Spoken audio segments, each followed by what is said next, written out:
In the previous video, we looked at solving oblique triangles whenever we were able to find an angle-side pair to begin with. And from there, we used the law of sines. What happens, though, if we don't have an angle-side pair?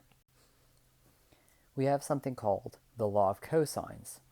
And so the law of cosines is used when we don't have that angle-side pair. And we really have three versions of this that are basically the same. So let's look at what may be the most familiar to you, or at least somewhat familiar to you, and that's if we look at this last one. C squared equals a squared plus b squared looks an awful lot like the Pythagorean theorem, but because this is not a right triangle, then we can't say c squared equals a squared plus b squared.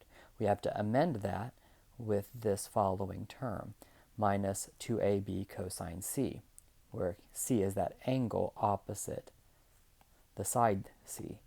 So if you look at the left-hand side of all of these, you will notice that the angle present is always the angle opposite that side. And you will also notice that the other two sides are present on the right-hand side. So c squared, the side c, is not present anywhere on the right-hand side. So likewise, if we look at the beginning, a squared, we will not see side a on the right-hand side. We will see a squared equals b squared plus c squared, and then we'll see minus 2 times, and we have the product of those two sides again, cosine of the opposite angle to the side on the left-hand side. So when do we use law of sines and when do we use law of cosines? We always start off using the law of sines first whenever we have that angle-side pair. And we went through the video last time of how to actually implement the law of sines. So whenever you have the law of cosines, we will walk through this video how to implement that. But it all begins with, do you know an angle and side pair? So here we have a triangle, and you'll notice that in this triangle we have been given all the sides of this triangle. So let me quickly sketch it.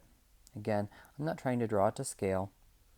It's just really to take inventory and to classify this.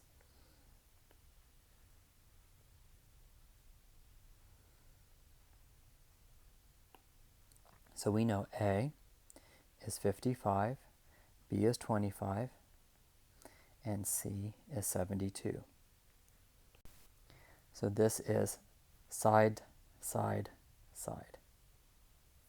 So we don't have any angle, so therefore we have to go ahead and use the law of cosines because there is no angle side pair. So how do we implement this? Well, the law of cosines is going to allow us to get an angle. So which angle are we going to find?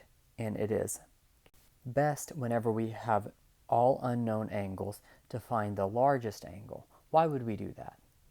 Well, eventually we are going to resort to the law of sines. And law of sines with a missing angle will require us to use the arc sine feature or the inverse sine feature. And to do that, we want to make sure that we eliminate the possibility of two solutions, which cannot happen in a law of cosines case. There are no ambiguous cases in law of cosines. So how do we eliminate a second possible angle from law of sines? We make sure that the angle will be an acute angle. So if there is any obtuse angle in the mix here, A, B, or C, it would have to be opposite the side that is the longest side. So C is the longest side, so if there is any obtuse angle, it would be angle C. So let's go ahead and find angle C, which means that we are going to use the formula for little c. So c squared equals a squared plus b squared minus 2ab cosine c. So we have 72 squared equals 55 squared plus 25 squared minus 2 times 55 times 25 times the cosine of our unknown angle C. So this gives us 5,184 equals 3,025 plus 625 minus 2,750 cosine C. Now, a mistake that I often see students make is they'll take 3,025 plus 625 minus 2,750. But remember, this 2,750 is being multiplied, so order of operations will only allow us to collect these two like terms because this is being multiplied.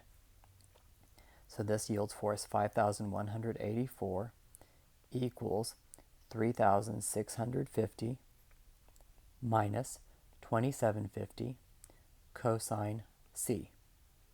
Subtracting 3,650 from both sides, we have 1,534 equals negative 2,750 cosine C. So if we divide both sides by negative 2,750, we'll have negative 1,534 over 2,750. And yes, we could reduce that. We could even write it as a decimal, but there's really no need to do that because we're going to let our calculator do the work. So let's do arc cosine on that. So make sure that you are in degree mode, and if you do this, you get 123.91 is approximately C, and this is in degrees. So now, let's take inventory of what we have. Maybe I should have done that to begin with. So we have our three sides, A, B, and C, angle A, angle B, angle C. And we know A is 55, B is 25, C is 72, and angle C we found to be approximately 123.91 degrees. Now, what angle should we find next?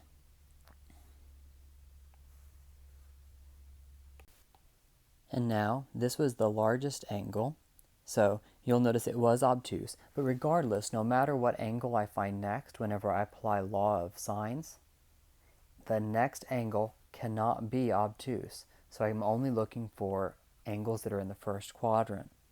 So that eliminates any problems whenever we apply law of sines. So I can find either angle at this point. So we know that we have an angle side pair now. We have our C's. So C over sine of C equals, and it doesn't matter which one's next, A over sine of A. So side C was 72 over now sine of 123.91 degrees is approximately going to be, and the reason for the approximation there is because our angle C was approximated, A, which is 55, over the sine of A. Now if we cross multiply, this gives you 72 times the sine of A is approximately 55 times the sine of 123.91 degrees, which means that the sine of A is going to be about 0.63396, and so on. So if I use the arc sine feature now, or inverse sine, I don't have to worry about two options here. I know it's just going to be the acute angle, and A must be about 39.34 degrees. So I can put that into my inventory. A is about 39.34 degrees. Now let's look at what the remaining angle is, and that will be B.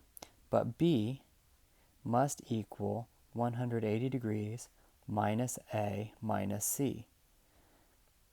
So that means that B is about 180 degrees minus 39.34 degrees minus 123.91 degrees. And so we obtain 16.75 degrees. So let's go ahead and fill out our inventory. And we have 16.75 degrees for B. Now if you take a look at our inventory, the longest side corresponds to the largest angle. The shortest side, our smallest angle. So let's look now at another example. Here we have an angle A, which we know.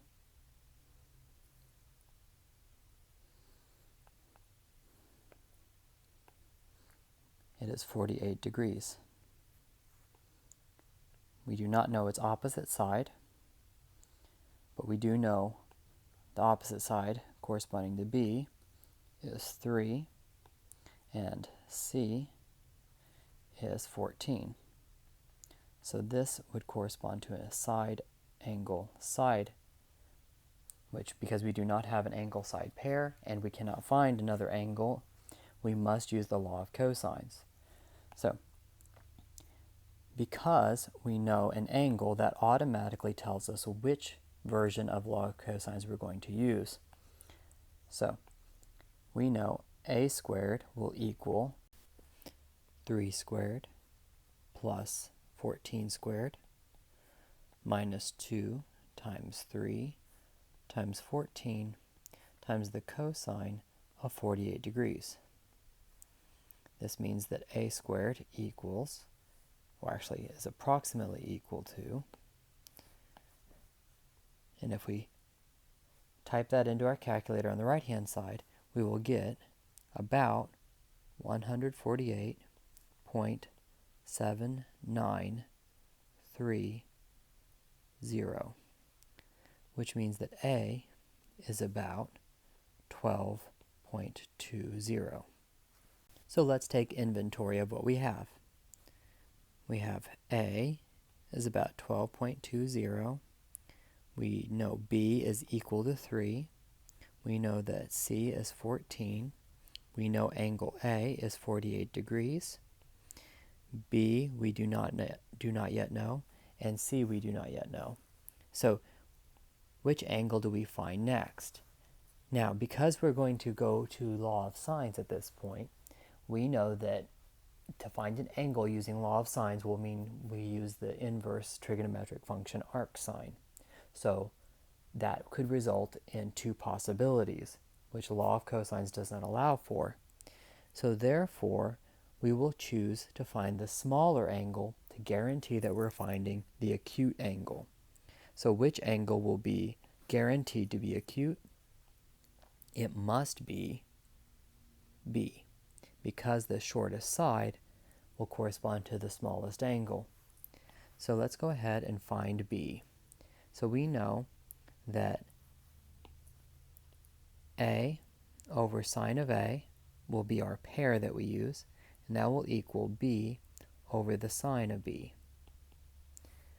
A we just found to be about 12.20 over the sine of 48 degrees, and that will be approximately, and the approximation is due to the 12.20, B, which is 3 over the sine of our unknown angle B. So therefore, if we cross multiply, we have 12.20 sine of B is about 3 times the sine of 48 degrees. This means that the sine of B, if we divide both sides by 12.20, will be about 0.1827. Applying the arcsine to both sides, we know that we only have to deal with the acute angle, so we do not have to look at the second quadrant. We know that B will be about 10.53 degrees. So now we can look at our inventory. We just found B is about 10.53 degrees. And therefore, our last angle C must equal 180 degrees minus A minus B. So this means that C is about 121.47 degrees.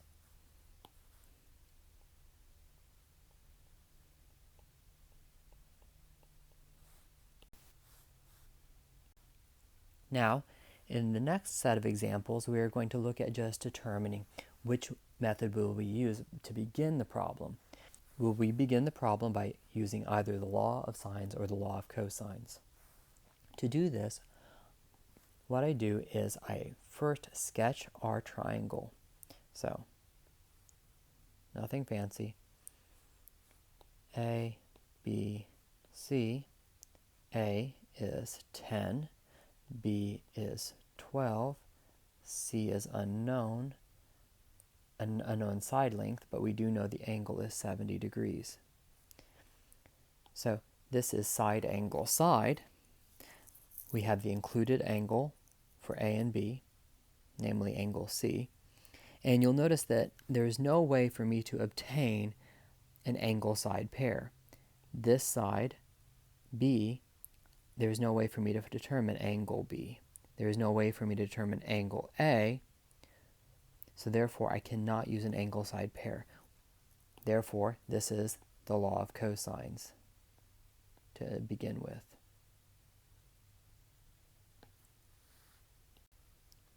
Likewise, let's look at the next problem. Draw a quick triangle.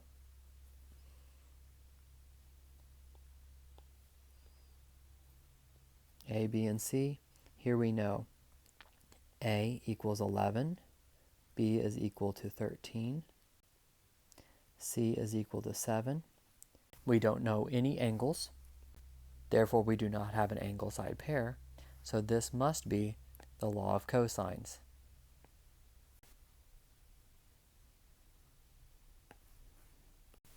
For our last example, let's draw our triangle.